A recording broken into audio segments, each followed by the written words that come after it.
আসসালামু আলাইকুম। Hello everyone. কাতলা মাছের মাথা দিয়ে 6 রকমের ডাল রান্না করব। তো এই রেসিপিটা তোমাদের সাথে শেয়ার করতে চলে আসলাম। তো প্রথমেই বলে রাখি, তোমরা কিন্তু আমার চ্যানেলটা সাবস্ক্রাইব করে বেল আইকনে টিপ দিয়ে রাখবা, কারণ আমি একদমই নতুন।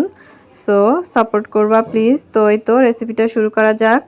তো প্রথমে তেল গরম করে নিলাম, তার মধ্যে পেঁয়াজ কুচি দিয়ে দিলাম। তো এই পেঁয়াজ কুচি বাদামি কালার হতে হতে এর মধ্যে আমি মশলা দিয়ে দিব। আর মশলা কি দারচিনি, এলাচ, লবঙ্গ। তো এই তো আমি এখানে দিয়ে দিচ্ছি। তো দারচিনির মুখগুলো আমি ফাটিয়ে ফাটিয়ে দিচ্ছি। তো এই পর্যায়ে আমার পেঁয়াজটাও হয়ে গেছে। তো এখন আমি এর মধ্যে কিছুটা পানি দিয়ে দিব। তো পানি দিয়ে এর মধ্যে আমি দিয়ে দিব আদা বাটা।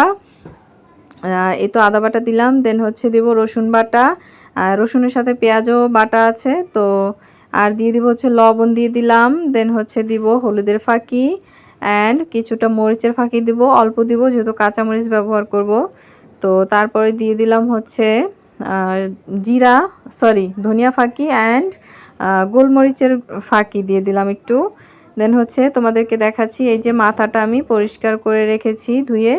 তো এটাকে আমি ছোট ছোট পিস করে নিব কেটে।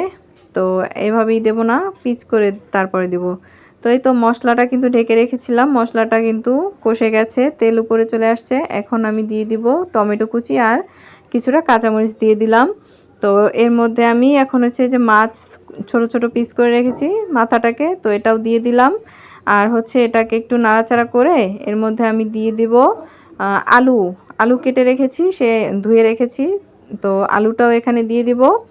তো আলুও দিয়ে দিলাম। দেন এর মধ্যে আমি আরেকটু পানি দিয়ে দিব। তো এটাকে নাড়াচাড়া করে আরেকটু পানি দিয়ে তারপরে ঢেকে কষিয়ে নেব। তো এই তো পানি দিয়ে দিলাম, এখন ঢেকে দিব। তারপর কিছুক্ষণ পরে এই তো ঢাকনা তুলে দেখি আলুটা প্রায় সেদ্ধ হয়ে আসছে অ্যান্ড মাছের কাঁচা গন্ধও চলে গেছে। তো এই পর্যায়ে আমি যে 6 রকমের ডাল দেখালাম, এই ডালগুলোকে আমি কিন্তু সিদ্ধ করে রেখেছি। তো এই তো সিদ্ধ করা ডালটাকে আমি এখানে এই সব মশলার সাথে ভালোভাবে কষিয়ে নিব। তো এই পর্যায়ে ঢেকে দিয়েছিলাম। তো ঢেকে তারপরে ঢাকনা তুলে এখন আমি একটু পরপর নাড়াচাড়া করতেছি যেন নিচে লেগে না যায়, কারণ এই পর্যায়ে লেগে যাওয়ার চান্স থাকে। তো এই তো আমি বাকি কাঁচামরিচগুলোও দিয়ে দিলাম, একটু ঝাল ঝাল হলেই ভালো লাগে। সো এই তো এখন আমি এটাকে সুন্দরভাবে একটু কষিয়ে নিব। তারপরে এর মধ্যে আমি পরিমাণ মতো পানি দিয়ে দিব। যারা যেরকম পানি ডালটা ঘন পাতলা যেরকম পছন্দ করো ওই অনুযায়ী পানি দিয়ে দিবা। সো এই তো আমি এখানে পানি দিয়ে দিলাম। তো এখানে আমি আরেকটু পানি দিয়ে দিব আমাদের চয়েস অনুযায়ী। সো এই তো এখন এটাকে আমি একটু টেস্ট করে দেখলাম যে লবণ লাগবে, তো লবণও দিয়ে দিলাম। তো এখন এটাকে আমি ঢেকে তারপরে সুন্দরভাবে বলক পাওয়াবো, সুন্দরভাবে যেন ফুটে। তো এই তো ফুটিয়েছি। তো তারপর এখানে আমি দিয়ে দিলাম ধনিয়া পাতা। আমার কাছে ধনিয়া পাতার স্মেলটা অনেক বেশি ভালো লাগে, তাই আমি একটু বেশি করে দিলাম।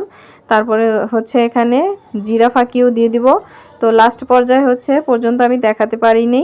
তো তোমাদের এই পর্যায়ে যার যতটুকু ঘন পাতলা পছন্দ ওই রকম তুলে নিবা, ওরকম করে তারপরে তুলে নিবা। এই তো আমার ফোনটা আসলে আমার প্রয়োজন ছিল, তাই আসলে লাস্ট পর্যন্ত ভিডিও করতে পারি নাই। যাই হোক, এই তো এখানে আর কিছুই নাই, শুধু লাস্টে যার যেরকম পছন্দ ঘন পাতলা ওই অনুযায়ী তুলে নেবা ডালটা। তো আল্লাহ হাফেজ, ভালো থাকবা।